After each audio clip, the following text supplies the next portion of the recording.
In the heart of the night, this world will burn bright. We will set it alight. In the heart of the night, in the heart of the night, this world will burn bright. We will set it alight. In the heart of the night.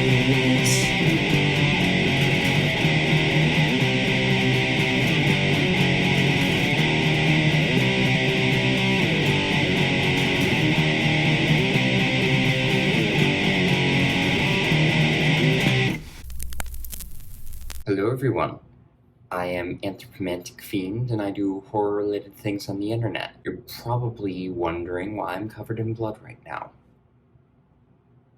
Church camp. In all actuality, hi, this is my first video that I've ever filmed from my dorm room, meaning this particular dorm room. Because I've been in here for a whole semester, and every video I've filmed since moving in here for that semester has been at home over some sort of break, so this is new. I'm also currently filming a little bit after 2 a.m., so yeah, that's fun. I put this on first thing this morning, and then got cut off doing a bunch of other stuff today. Didn't really feel like doing this again in the next few days, or didn't want this to go to waste, I guess, so I decided to wait until I had gotten everything done and was able to watch this movie and film this review, which left me at 2 a.m. So we'll see how long I survive this. But I don't really have any other big announcements for what I'm doing next or personal stuff about my gender identity or my names. If you want that, go look at prior videos, but I'm getting back into my horror movie reviews now. And I was going to be doing that with what I thought was a box set of 4 horror movies. And this includes Mortuary, directed by Tobe Hooper, and Salvage, which was one of my first reviews that I did for Harder Than Night Reviews. I bought this at a nice little flea market thrift store type place, but I opened up the case and the only thing in there was this movie, Lumberjack Man. So I got cheated out of 4 movies, but I decided, what the hell, I know nothing about this movie, I might as well review it, and then I have an actual set of 10 movies that I will be doing after this, all in due time. But today I'm reviewing the movie Lumberjack Man. Lumberjack Man is a film that came out in 2015. It is directed by Josh Baer, who also directed Postal and is really much more active in the field of video games, having worked on the games Defector and Splosion Man, which I looked up, and is literally about a guy who is tested on, like, nuclear experiments are done on him in some kind of lab, and then that allows him to explode 3 times before exploding one final time and exploding for good. And I guess that's a gameplay mechanic in the game, but I liked the title, so I thought I'd look it up. This film stars C.R. Flynn, who is in Honeymoon from Hell, Cyber Case, and Stonehurst Asylum. Michael Madsen, who was in a lot of fairly big-name movies, for example, Reservoir Dogs, Free Willy, and Species. Raven Rockette, who is primarily known for working in porn, but has also done other non-pornographic films. Her work includes Blood of Redemption, Double D Dude Ranch, and Lesbian Vampire Academy. And this film stars Christopher Sabat, who is mainly known for doing voice acting work, especially for a lot of anime. He's lent his voice to Dragon Ball, My Hero Academia, and The Legend of Vox Machina. And I decided to look up just the synopsis or the basic description of this movie that's given on a basic Google search, and that is: a demonic logger uses an axe and other deadly weapons to wreak bloody havoc at a summer camp. What that synopsis does not tell you is that this takes place at a church camp, and there's some other weird stuff going on that I'm about to get into. But the score for this film was done by Matt Chaney under the name Chainsaw, and he is known for scoring video games, including Splosion Man, as well as Metroid Prime 3 and Loco Cycle. I really don't have that much to say about his score. It's very standard orchestral stuff, although I think most of it was samples. I can't really remember anything about it. It serves the film for what it's worth, but it's not particularly memorable. That That's the music. There's also some bits of pop music sprinkled throughout, but I wasn't particularly enthralled by that either. It's just there. It doesn't hurt the movie, but didn't really grab me. Visually speaking, this movie is pretty decent. I like the font of the opening title. Specifically, like the title card when it comes up has this fun glowy font thing that happens. I like the shed that we see in that intro sequence where Lumberjack Man is getting all of his stuff together. It's very cobwebby and grimy in this over-the-top way that I enjoyed. And everything else in the movie is lit very well, shot very well. A lot of thought definitely went into just giving this movie really good production value on a limited budget. It doesn't do anything particularly out of the way or artistic with it, but again, it doesn't hurt the film. It is very solidly shot and lit, and the sets look really good. It just doesn't do anything particularly unique with that, but it doesn't really need to. It is unique in other ways. The tone of this movie is super broad, comedic weirdness. This movie never takes itself seriously for one moment, and given its premise, I actually quite appreciate that. And in terms of the actual setup of the story that we're given, we're looking at a group of quote-unquote deviant teenagers, a lot of whom are actually quite homophobic, and there's some kind of awful jokes throughout this movie, set up against this super conservative Christian summer camp. It's like when someone will like derogatorily say, "That sounds super gay," the camp counselor's immediate response is, "We do not do anything that is gay or homosexual or in any way deviant at our camp." And I'm just like, wow, I hate it here on both sides of this thing. It's definitely worse than my own experiences with a church camp, but it did still make me flash back to the very, aren't we having fun in this nice, organized way that you have no say in thing that I just, ugh. Like, there were things I appreciated about that, but there were things I really didn't appreciate about that. Anyway, speaking of things I really didn't appreciate, the vast majority of Lumberjack Man's first victims in this movie, before we get into, like, Lumberjack Man basically killing anyone and everyone in his way, are marginalized characters. So just vulnerable women, usually in some state of undress, or a fat kid, or a person of color. It actually doesn't really kill off the POC characters immediately, which low fucking bar for this movie, but I guess that's something. I don't know, I'm giving this movie way too much credit. It's kind of shitty in terms of how it treats all of the characters. But I didn't appreciate the people who Lumberjack Man kills first and so quickly, and the way a lot of those characters were depicted, because pretty much every marginalized group is depicted in a pretty awful, stereotypical way in this movie. It's not fun. Not to mention that there's a ton of, like, super duper unnecessary, like, voyeuristic depictions of female nudity in this, and I say voyeuristic not just in terms of, like, the camera depicting the male gaze on these characters. No, I'm talking about literally scenes set up where male characters are spying on female characters who are getting naked, and that's like the context for that every single time it happens. And like, nudity in movies is a perfectly acceptable thing.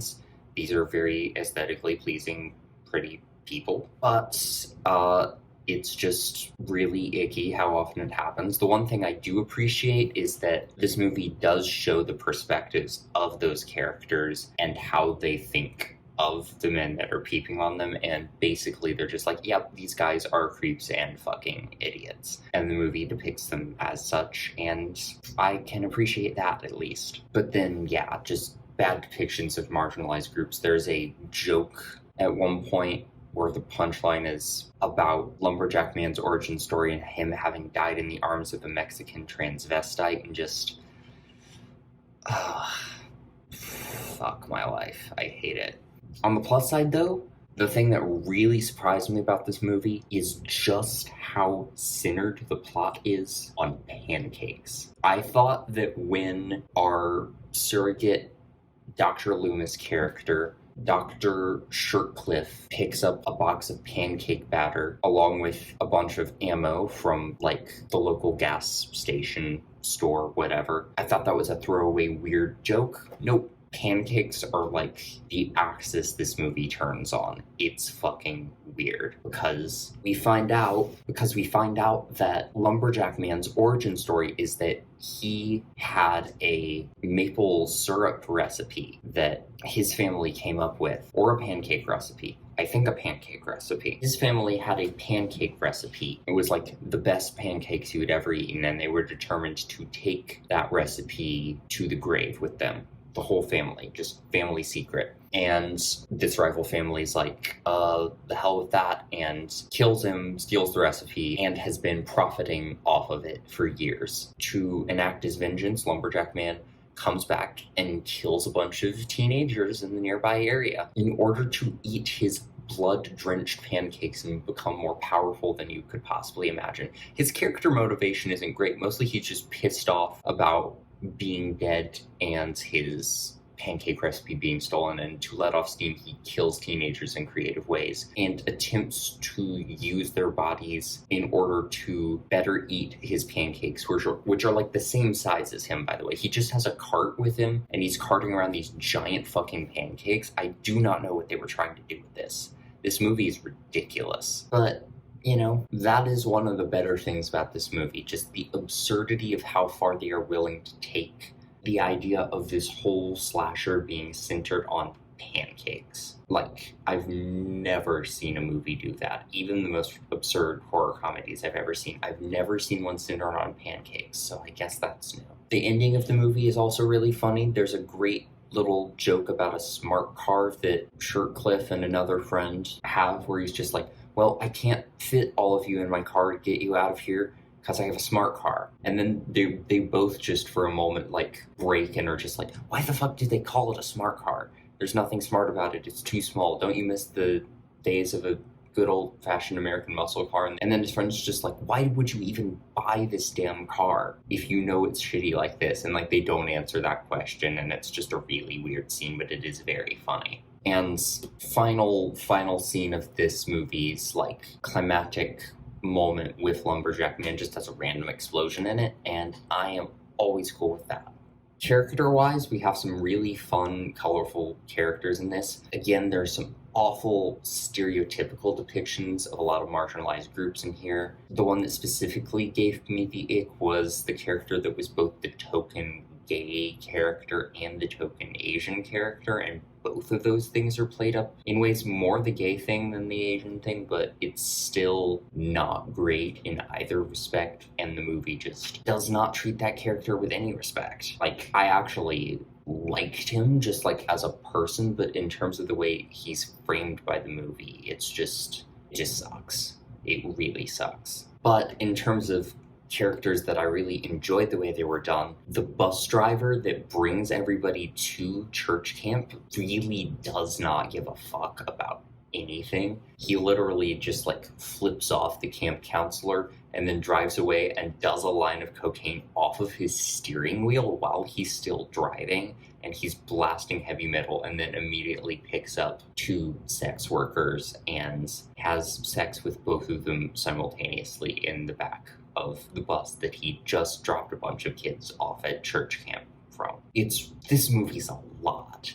It is so much. I also really enjoy the way Doug, the camp counselor's character, is played. He's fucking ridiculous. It's a lot of the same energy as Gary Granger from Addams Family Values, the very like, isn't this gonna be neat and fun and happy and sunny and not weird or deviant in any way possibly at all because I tell you what to do and what I say goes? But very specifically like played with these very like weird, exaggerated mannerisms, and like even the way he runs looks like a cartoon character. Like the way he moves is like a live action cartoon character with these just very sudden jerky movements and this goofy run cycle that he does. It's very fun. Awful person as a character, but very entertaining to watch. I also just really enjoyed the weird vibe Shirtcliffe has. He's clearly meant to be like this movie's Dr. Loomis to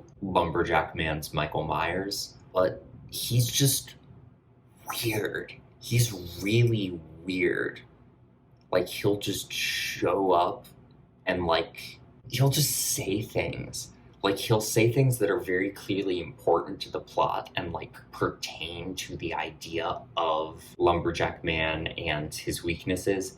And then there's just moments where it's clear that he's making this shit up as he's going along. Because, like, at one point he's just like, the syrup is the weakness of Lumberjack Man. And there's a moment at the very end where he's face to face with Lumberjack Man, and he, like, pulls out this tiny packet of syrup and, like, struggles to get it open for the longest time. And then at some point he's just like, ah, fuck it, and throws it away and proceeds to attempt to fist fight Lumberjack Man.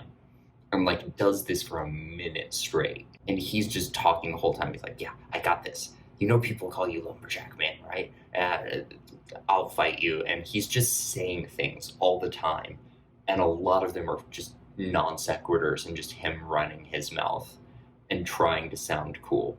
And he also has this just weird running joke where, like, he picks up a batch of this pancake batter that's the stolen recipe from Lumberjack Man at the beginning of the movie. And the guy running the gas station is like, you know, that's the best breakfast in a box money can possibly buy. Shirtcliffe pops his head back into the shop and is like, you don't know what breakfast is.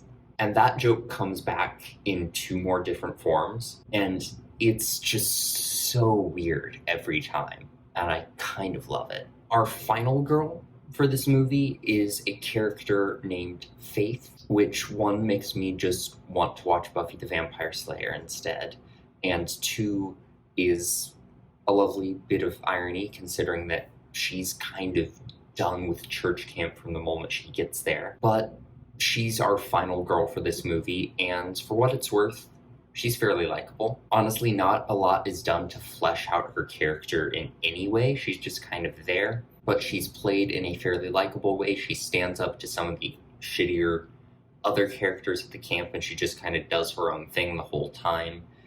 And she ends up in the kitchen helping make pancake dinner, and she has fun riffing on the pancake recipe, by which I mean she puts Italian spices in the pancakes.